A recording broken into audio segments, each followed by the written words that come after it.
what stock should I invest in? What stock should I invest in? What stock should I invest in? It's going to give me a 10 or 100-fold return. And today, because it's something you mentioned 2 questions ago, technology is fundamentally going to create the most abundance. You may have heard of Chicken Soup for the Soul. The book sold over 500 million copies in 54 languages worldwide through inspiring people to overcome challenges and reach for your potential. At a time when so much of the world is struggling, joining me is worldwide best-selling co-author of Chicken Soup for the Soul, Mark Victor Hansen. Mark, welcome to TCN TV. My pleasure to be here. Now, the name Chicken Soup was chosen because of the use of chicken soup as a home remedy for the sick. The world is now amid a global pandemic. Is turning adversity into opportunity still possible? And if so, where are you looking?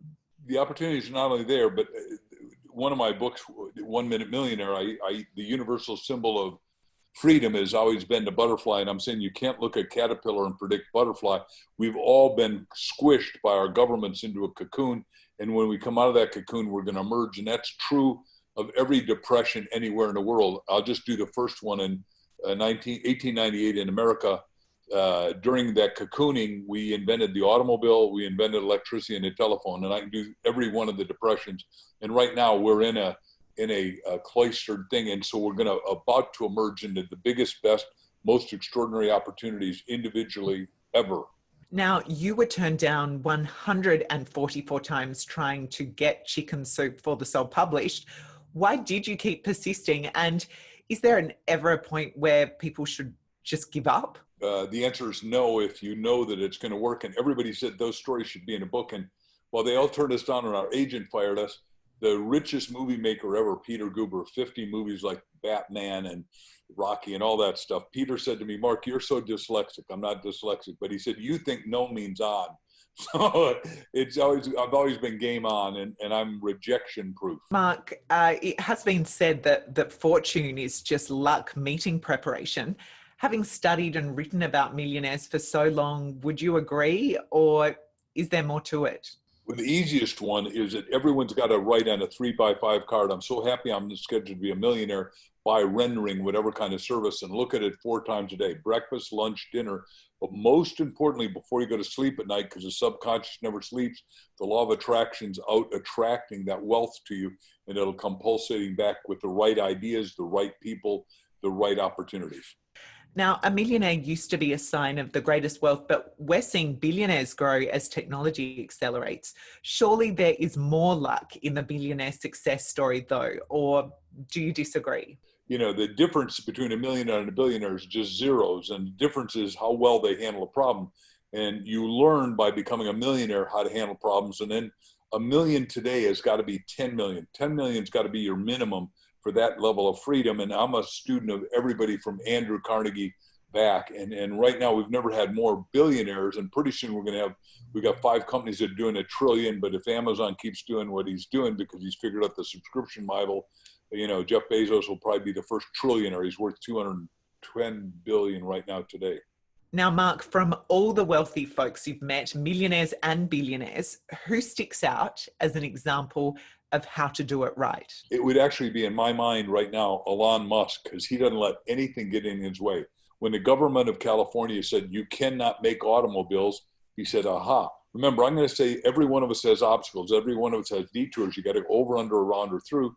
So he said, well, what does everybody need right now? They need respirators. So 3M couldn't make enough respirators. So he calls up 3M and says, hey, look, I have 3D printing. I've got all the metal you want. Let me make you respirators. But when he made the respirators, he made 90,000 cars. So he became the biggest car manufacturer ever.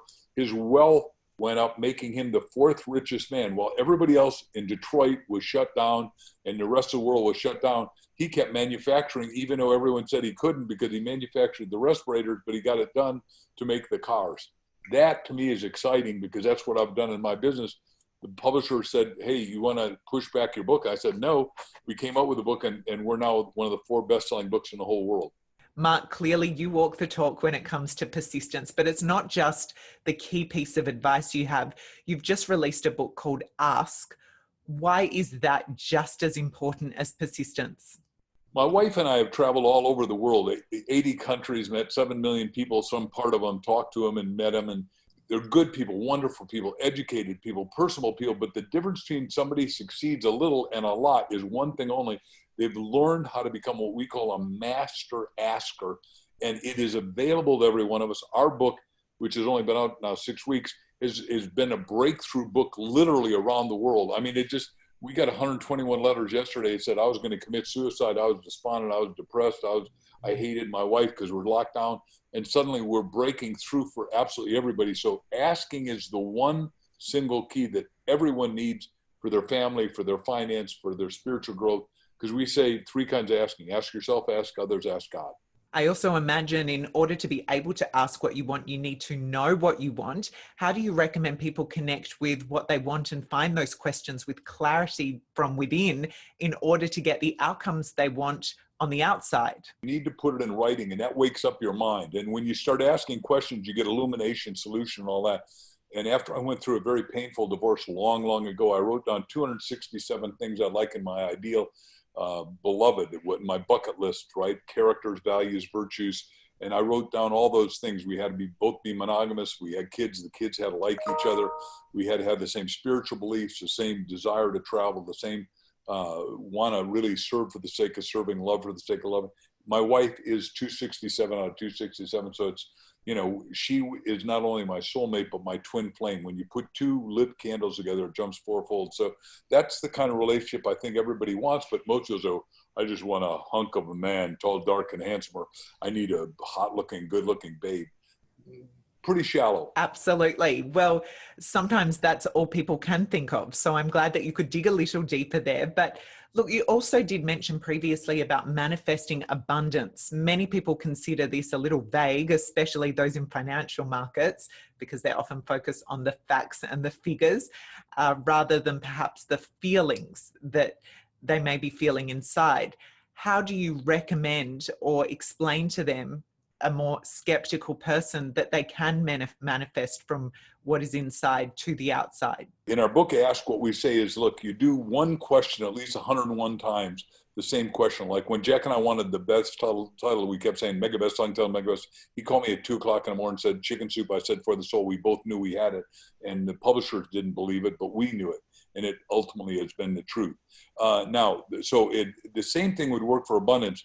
If you're doing it as a spiritual thing, you say, God, where's my abundance? God, where's my abundance? Where's my abundance? Or you say 400 times before you go to sleep, because that wakes up the recesses of your brilliance inner mind. What stock should I invest in? What stock should I invest in? What stock should I invest in that's going to give me a 10 or 100-fold return? And today, because it's something you mentioned 2 questions ago, technology is fundamentally going to create the most abundance. That's why the 5 biggest companies in the world now are all tech companies, or, it's no longer oil companies. It's no longer anything else. And we're going to stay on that curve based on everything that Ray Kurzweil is showing at Singularity University, and Dr. Peter Diamandis is showing, all guys and ladies that I've been with that are showing you've got to be at the front of the trend and riding the wave.